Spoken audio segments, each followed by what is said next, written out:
आज का most important question देखते हैं जो कि जनरल नॉलेज सामान्य अध्ययन से संबंधित है और ये पार्ट नंबर 10 है। जो कि बिहार शिक्षक भर्ती 69वीं बीपीएससी दरोगा बिहार पुलिस बीएसएससी सीजीएल इत्यादि सभी एग्जाम के दृष्टिकोण से मोस्ट इम्पोर्टेंट क्वेश्चन है। चलिए शुरू करते हैं। क्वेश्चन नंबर 1 है, अस्थाई बंदोबस्त का सिद्धांत किसने दिया? तो कर्नावालिस ने अस्थाई बंदोबस्त का सिद्धांत दिया था और ये लगभग 89 to 90% भूभाग पर यह लागू हुआ था। हालांकि ये मद्रास, यूपी, बिहार और पश्चिम बंगाल इत्यादि सभी जगहों पर ये लागू हुआ था। नेक्स्ट देखते हैं क्वेश्चन नंबर 2, अस्थाई बंदोबस्त के तहत जमींदारों को पूरे राजस्व का कितना प्रतिशत राज्य को देना पड़ता था? तो 89% देना पड़ता था और ये बिहार, बंगाल, यूपी इत्यादि ये समय में यह अस्थाई बंदोबस्त सिस्टम लागू था। हालांकि अस्थाई बंदोबस्त, रियायतवारी बंदोबस्त और महलवारी बंदोबस्त ये तीनों सिस्टम लगा हुआ था। नेक्स्ट क्वेश्चन देखते हैं। क्वेश्चन नंबर 3 है, सुरक्षा प्रकोष्ठ की नीति किससे संबंधित है? तो बारिंग हेस्टिंग जो था ये सुरक्षा प्रकोष्ठ की नीति से संबंधित था। नेक्स्ट है, कोई सुगोली की संधि किसके बीच हुए? तो ईस्ट इंडिया कंपनी और नेपाल के बीच ये सुगोली की संधि हुए थे। नेक्स्ट क्वेश्चन देखें, सिंध विजय का श्रेय किसे दिया जाता है? चार्ल्स नेपियर जो था, नेपियर, इसी सिंध विजय का श्रेय दिया जाता है। सहायक संधि मोस्ट इंपॉर्टेंट क्वेश्चन है और ये ब्लेजली ने, लॉर्ड ब्लेजली की सहायक संधि बहुत ही खराब कहा जाए अच्छे शब्दों में तो ये बहुत ही खराब नीति था ब्लेजली की सहायक नीति। और सहायक नीति के तहत बहुत ऐसे बरार था, सतारा था, जो भी राज्य था, स्टेट, इसको सहायक संधि के तहत ही कब्जा कर लिया गया था। नेक्स्ट क्वेश्चन नंबर 7 देखते हैं। सहायक संधि का ये तो आपको पता ही है, व्यापक स्वरूप से प्रदान किया था, तो ये लॉर्ड ब्लेजली ने ही। ये देखिए मोस्ट इंपॉर्टेंट क्वेश्चन है, बराबर क्वेश्चन में पूछा जाता है। और फर्स्ट नंबर जो अस्थाई बंदोबस्त था, अस्थाई बंदोबस्त, रियायतवारी बंदोबस्त और महलवारी बंदोबस्त, कौन क्या था, कहाँ पर लागू था और कितने प्रतिशत पर लागू था, ये इंपॉर्टेंट क्वेश्चन है। और ये बीपीएससी, पीटी दरोगा इत्यादि सभी एग्जाम में एक ना एक क्वेश्चन पूछा ही जाता है। तो क्वेश्चन नंबर 8 है आगे, सर्वप्रथम लोहा इस्पात उद्योग का स्थापना कहाँ हुआ? तो बिहार में हुआ था लोहा इस्पात उद्योग की स्थापना। आप ये देख लीजिएगा, ये कन्फ्यूजन क्वेश्चन है, सही भी हो सकता है, गलत भी। तो सर टॉमस रो भू राजस्व बंदोबस्त से संबंधित था, तो ये रियायतवारी, आपको पहले ही बताया था कि रियायतवारी बंदोबस्त। नेक्स्ट है संगोला की संधि, संगोला का संधि हुआ था 1750 में और किसके बीच हुआ था? ईस्ट इंडिया कंपनी और नेपाल के बीच में। वोडियार के शासक थे, तो ये मैसूर, आप सुने होंगे, श्रीरंगपट्टनम की संधि हुआ था, बेडूर मैसूर वाडियार जिसे कहते हैं, वहाँ का शासक था चिक्का प्रथम और Harihar Bukka. Next, Vasco da Gama Bharat आया। आपको पता होगा कि 1498 में जब भारत की खोज हो रहा था, यानी कि भारत को खोज नहीं कर सकता क्योंकि भारत कभी खोज का था ही नहीं कुछ।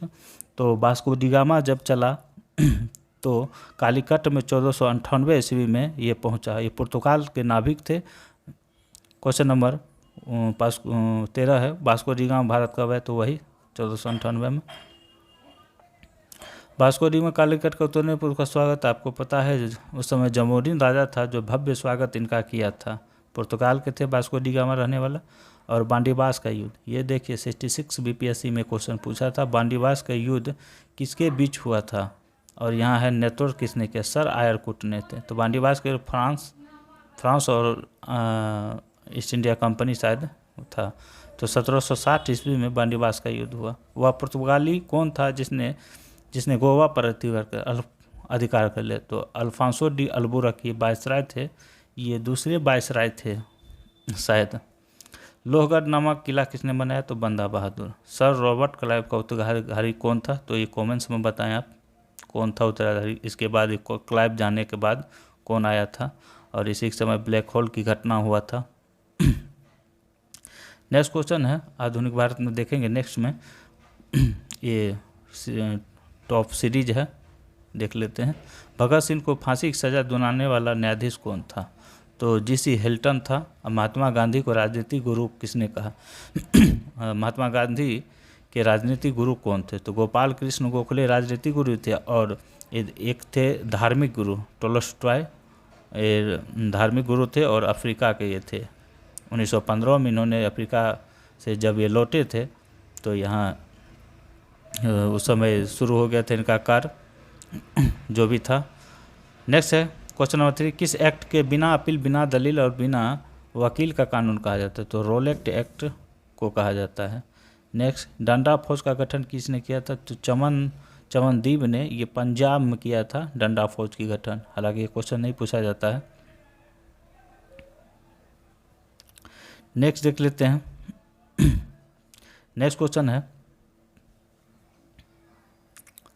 चलिए नेक्स्ट क्वेश्चन है, निरंकारी आंदोलन की शुरुआत किसने किया? तो दयाल दास ने ये निरंकारी आंदोलन का शुरुआत किया था। ये भी क्वेश्चन हालांकि पूछा नहीं जाता। सबसे कम उम्र में फांसी की सजा पाने वाला प्रथम व्यक्ति क्रांतिकारी कौन था? तो खुदीराम बोस। ये बराबर क्वेश्चन पूछा गया था, शायद 1918 ईस्वी में इन्होंने काकोरी कांड में के तहत इन्हें फांसी दिया गया था। नेक्स्ट देखते हैं, जलियांवाला हत्याकांड के विरोध में केसरी हिंद की उपाधि किसने मना कर दी? तो कोई नाइटहुड, जैसे रविंद्रनाथ टैगोर ने शायद नाइटहुड की उपाधि त्याग दिया था, और महात्मा गांधी ने केसरी हिंद की उपाधि त्याग दिया था। गदर पार्टी की स्थापना ये अमेरिका में शायद सैन फ्रांसिस्को में किया गया था। क्वेश्चन नंबर 9 है, फोर्ट ब्लॉक का स्थापना, ये सुभाष चंद्र बोस आप जानते हैं फॉरवर्ड ब्लॉक के संस्थापक थे। नेक्स्ट है, कांग्रेस का विभाजन किन दलों में विभक्त हुए? तो आपको कल भी ये क्वेश्चन था। 1907 ईस्वी में सूरत अधिवेशन में नरम दल और गरम दल में विभाजित हुआ था। नेक्स्ट, कांग्रेस के प्रथम मुस्लिम अध्यक्ष कौन थे? तो बदरुद्दीन तैयब जी, ये भी बताया था। और ये 1885 ईस्वी में बना इंडियन नेशनल कांग्रेस के ये पहले पारसी अध्यक्ष बने थे। मराठा, क्वेश्चन नंबर 12 है, मराठा साम्राज्य के संस्थापक कौन थे? तो शिवाजी थे। उनके गुरुदेव का क्वेश्चन एक पूछ लिया था। उनके संरक्षक कौन थे? तो कुंडदेव थे, ऐसे कुछ थे। शिवाजी द्वारा लाए गए 2 कर थे, चौथ सरदेशमुख। देखिए 1/4 और 1/6 ये दोनों कर इनके समय में आया था सरदेशमुख, और इन्हीं के समय एक आया था, हालांकि याद नहीं है, देखते हैं आगे। नेक्स्ट है क्वेश्चन नंबर, लंपट मूर्ख किसे कहा जाता है, किस शासक को? तो जहांदर शाह को लंपट मूर्ख शासक कहा जाता है। हालांकि मूर्ख एक कहावत है, इसके द्वारा एक कहा गया था। नेक्स्ट, रंगीला बादशाह, मोहम्मद शाह को रंगीला बादशाह कहा जाता है। चलिए इसी के तहत फिर कल देखते हैं। तब तक के लिए प्लीज़ लाइक एंड सब्सक्राइब कर दे, ताकि मोटिवेटेड मिलता है क्वेश्चन बनाने में। और ये जितने भी है सब BPSC, दरोगा, बिहार पुलिस इत्यादि सभी एग्ज़ाम के लिए यहाँ से क्वेश्चन इस सीरीज से आएगा ही। जब एग्ज़ाम हो जाएगा तो बता देंगे कौन सा क्वेश्चन आया था यहाँ से। जो भी कंपटीशन एग्ज़ाम होता है सब यहाँ से क्वेश्चन पूछा जाएगा ही। चलिए।